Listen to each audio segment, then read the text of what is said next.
Here, of course, former President Trump was completely denied any such opportunity. And it turns out there is significant reason to doubt the evidence the House managers have put before us. Let me say this clearly. We have reason to believe the House managers manipulated evidence and selectively edited footage. If they did, and this were a court of law, they would face sanctions from the judge. I don't raise this issue lightly. Rather, it is a product of what we have found in just the limited time we have had since we first saw the evidence here with you this week. We have reason to believe that the House managers created false representations of tweets, and the lack of due process means there was no opportunity to review or verify the accuracy. Consider these facts. The House managers, proud of their work on the snap impeachment, staged numerous photo shoots of their preparations. In one of those, Manager Raskin is seen here at his desk reviewing two tweets side by side. The image on his screen claims to show that President Trump had retweeted one of those tweets. Now, members of the Senate, let's look closely at this screen, because obviously Manager Raskin considered it important enough that he invited the New York Times to watch him watching it. Now, what's wrong with this image? Actually, there are three things very wrong with it. Look at the date on the very bottom of the screen on Manager Raskin's computer screen when we zoom into the picture. The date that appears is January 3rd, 2020, not 2021. Why is that date wrong? Because this is not a real screenshot that he's working with. This is a recreation of a tweet, and you got the date wrong when you manufactured this graphic. You did not disclose that this is a manufactured graphic and not a real screenshot of a tweet. Now, to be fair, the House managers caught this error before showing the image on the Senate floor, so you never saw it when it was presented to you. But that's not all. They didn't fix this one. Look at the blue check mark next to the Twitter username of the account retweeted by the president. It indicates that this is a verified account, given the blue check by Twitter to indicate it is run by a public figure. The problem? The user's real account is not verified and has no blue check mark, as you can see. Were you trying to make her account seem more significant, or were you just sloppy? If we had due process of law in this case, we would know the truth. But that's not all that's wrong with this one tweet. House Manager Swalwell showed you this tweet this week, and he emphasized that this tweet reflected a call to arms. He told you repeatedly that this was a promise to call in the cavalry for January 6th. He expressly led you to believe that President Trump's supporter believed that the president wanted armed supporters at the January 6th speech, paramilitary groups, the cavalry, ready for physical combat. The problem is, the actual text is exactly the opposite. The tweeter promised to bring the Calvary, a public display of Christ's crucifixion, a central symbol of her Christian faith, with her to the president's speech, a symbol of faith, love, and peace. They just never want to seem to read the text and believe what the text means. You'll see this reported in the media last evening also. Words matter, they told you, but they selectively edited the president's words over and over again. They manipulated video, time-shifting clips, and made it appear the president's words were playing to a crowd when they weren't. Let's take a look. After this, we're going to walk down, and I'll be there with you. We're going to walk down. We're going to walk down to the Capitol. You want, but I think right here, we're going to walk down to the Capitol, and we're going to cheer on our brave senators and congressmen and women, and we're probably not going to be cheering so much for some of them, because you'll never take back our country with weakness. You have to show strength, and you have to be strong. We have come to demand that Congress do the right thing and only count the electors who have been lawfully slated. Lawfully slated. I know that everyone here will soon be marching over to the Capitol building to peacefully and patriotically make your voices heard. And we are going to walk down to the Capitol. They showed you that part. Why are we walking to the Capitol? Well, they cut that off.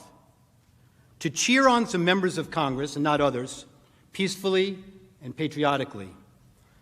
The Supreme Court ruled in Brandenburg that there's a very clear standard for incitement. In short, to paraphrase, whether the speech was intended to provoke imminent lawless action, and was it likely to do so. Go to the Capitol and cheer on some members of Congress, but not others. They know it doesn't meet the standard for incitement, so they edited it down. We heard a lot this week about fight like hell, but they cut off the video before they showed you the president's optimistic, patriotic words that followed immediately after. We fight like hell, and if you don't fight like hell, you're not going to have a country anymore. Our exciting adventures and boldest endeavors have not yet begun. My fellow Americans, for our movement, for our children, and for our beloved country, and I say this despite all that's happened, the best is yet to come. There's that famous quote, like one of the House managers said, "A lie will travel halfway around the world before the truth has a chance to put its shoes on." Well, this lie traveled around the world a few times, made its way into the Biden campaign talking points, and ended up on the Senate floor. The Charlottesville lie. Very fine people on both sides, except that isn't all he said. And they knew it then, and they know it now. Watch this. But you also had people that were very fine people on both sides. You had people in that group, excuse me, I saw the same pictures as you did. You had people in that group that were there to protest the taking down of, to them, a very, very important statue and the renaming of a park from Robert E. Lee to another name. Robert E. Lee are not the same. No, George Washington was a slave owner. Was George Washington a slave owner? So will George Washington now lose his status? Are we going to take down, excuse me, are we going to take down statues to George Washington? How about Thomas Jefferson? What do you think of Thomas Jefferson? You like him? Okay, good. Are we going to take down the statue? Because he was a major slave owner. Now, we're going to take down his statue. So you know what? It's fine. You're changing history, you're changing culture, and you had people, and I'm not talking about the neo-Nazis and the white nationalists, because they should be condemned totally. But you had many people in that group other than neo-Nazis and white nationalists, okay? And the press has treated them absolutely unfairly. Now, in the other group also, you had some fine people, but you also had troublemakers, and you see them come with the black outfits and with the helmets and with the baseball bats. You had a lot of bad people in the other group too. Who has treated unfairly, sir? I'm sorry, I just didn't understand what you were saying. You were saying the press has treated white nationalists unfairly? No, I just didn't understand what you were saying. No. There were people in that rally, and I looked the night before. If you look, there were people protesting very quietly the taking down of the statue of Robert E. Lee. I'm sure in that group there were some bad ones. The following day it looked like they had some rough, bad people. Neo-Nazis, white nationalists, whatever you want to call them. But you had a lot of people in that group that were there to innocently protest, and very legally protest, because, you know, I don't know if you know, they had a permit. The other group didn't have a permit. So I only tell you this. There are two sides to a story. I thought what took place was a horrible moment for our country, a horrible moment. But there are two sides to the country. Does anybody have a final? Does anybody have? You have an infrastructure. What makes you think? This might be today the first time the news networks played those full remarks in their context. And how many times have you heard that President Trump has never denounced white supremacists? Now you in America know the truth. Here's another example. One of the House managers made much of the president's supposedly ominous words of, "You have to get your people to fight." But you knew what the president really meant. He meant that the crowd should demand action from members of Congress and support primary challenges to those who don't do what he considered to be right.